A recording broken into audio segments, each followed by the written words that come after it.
Hey everyone, welcome back to a brand new episode of All Things Fantasy Sci-Fi here on Mcubed. As always, I'm your host, Schmook. Now here we are going to review episodes 5 and 6 of Y the Last Man. And you can check out all other episodes that I have reviewed for Y the Last Man here on our channel. So check those out, and check out the show if you haven't already, so I don't spoil anything for you. Let's get right into it. Alright, so episode 5 of Y the Last Man I'd say it was somewhat of a slow episode. There was some cool stuff in it. Of course, we're starting to see that power struggle between York's mom, Jennifer, who's president of the United States, and I don't remember her name, but she is the other person who's claiming that she is president of the United States. And it's a whole power struggle between Democrats and Republicans, as you think would happen in no matter what type of end-of-the-world situation we'd be going through. Of course, there's going to be that constant political power struggle, which I hate, but it's how it is. But we get that, and it's interesting to see that grow and develop. We see the ex-president's daughter also try to form a little bit of a relationship with the lady who seems to think she is the president of the United States, because she is also a Republican. So there's definitely going to be a type of, there's going to be a seize for this throne of some sort to see who can be president, who should run this country now that there aren't any men, instead of this president just taking over the presidency. But of course, this president is hiding a huge secret, that her son, York, is still alive, who happens to be the last man on the planet. As we've seen in the episodes before, the president sends her son and Agent 355 to Boston to find the scientist, to see if she can try to replicate whatever's going on within York's system to try to bring back, so they can actually repopulate this planet with men that won't die to this whatever disease this is that's going around. So they find so York and Agent 355 find this scientist, and she's just like this quirky little Asian girl York seems to be fond of. They seem to be good friends already. But she's trying to put this idea in York's head that, one, York is into Agent 355, but also that you can't trust Agent 355. So towards the end of this episode, they actually try to leave Agent 355 and do their own thing to make it to San Francisco.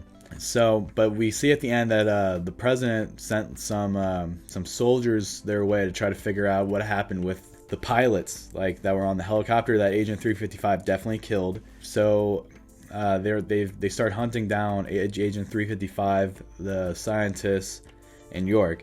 And of course they don't know about York or the scientists, but then they find them, but Agent 355 is able to just take them all out. And York apologizes after this whole encounter, saying to Agent 355, hey, I'm sorry, I won't do this anymore, I trust you, okay, and blah blah blah. So they're fine. But then we go into episode 6, which is definitely more involved with Hero's storyline, less so York's and the president's, I would say, because there was a lot of cool interactions. I think it's a very interesting thing what's going on with Hero's storyline. With they're in this general store or whatever, kind of it's more like a Sam's or a Costco, it looks like to me. It's just this big old grocery store. But they're with that one group, with this one leader who just seems like an absolute villain. But she also seems to be okay at the same time. But it's definitely kind of culty at the same time. There's this whole ritual ceremony of this woman dying.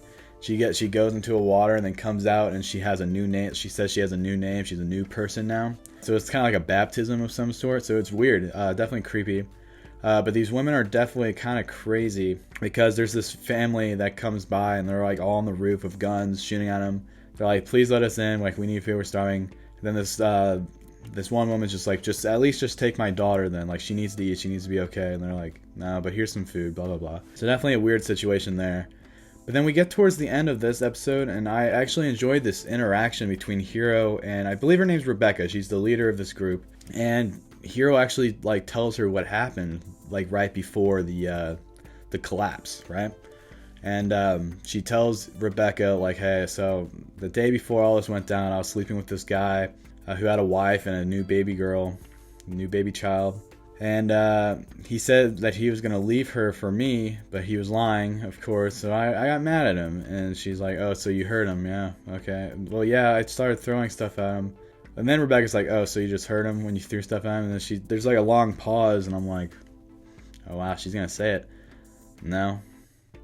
And then Rebecca's like, oh, so you killed him? Yeah. And she's like, yeah, I killed him. But Rebecca doesn't seem to care that much. She thinks Hero's a good person deep down. We all know that, right? We all know that Hero is actually a good person.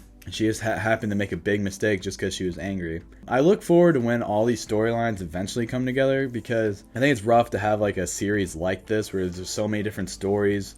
You gotta follow all these different characters, when it's better when they just all come together. Again, like The Walking Dead, when I think Walking Dead was like more towards the bottom half of it's ever been, when everyone split up and we just have to deal with many different stories and span it across multiple different episodes, instead of dealing like with an overarching plot and storyline. So I look forward to whenever like Hero will be reunited with her mom, and specifically knowing that York is still alive. Like, that's gonna be a great scene. I can't wait for that. And again, like, this show it's solid. It's a good show. It's not my favorite thing though that's on right now. Like, I think it's worthy of watching. I won't say it's not like it's just a dog shit show or anything. Like, I like it. I do like it.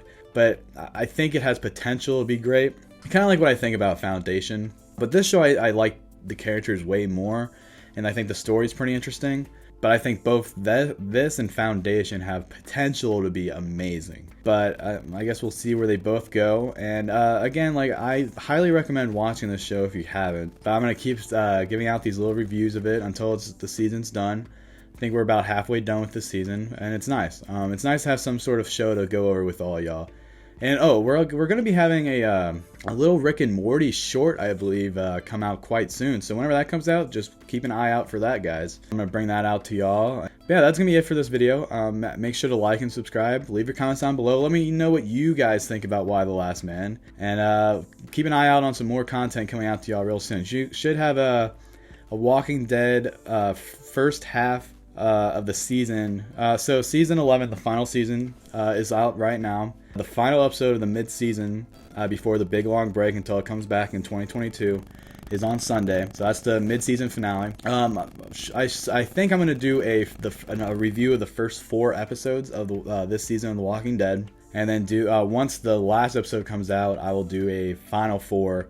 Then we're going to have a big hiatus, and then once the show is back up, I will probably be doing weekly videos and reviews of each episode, alright?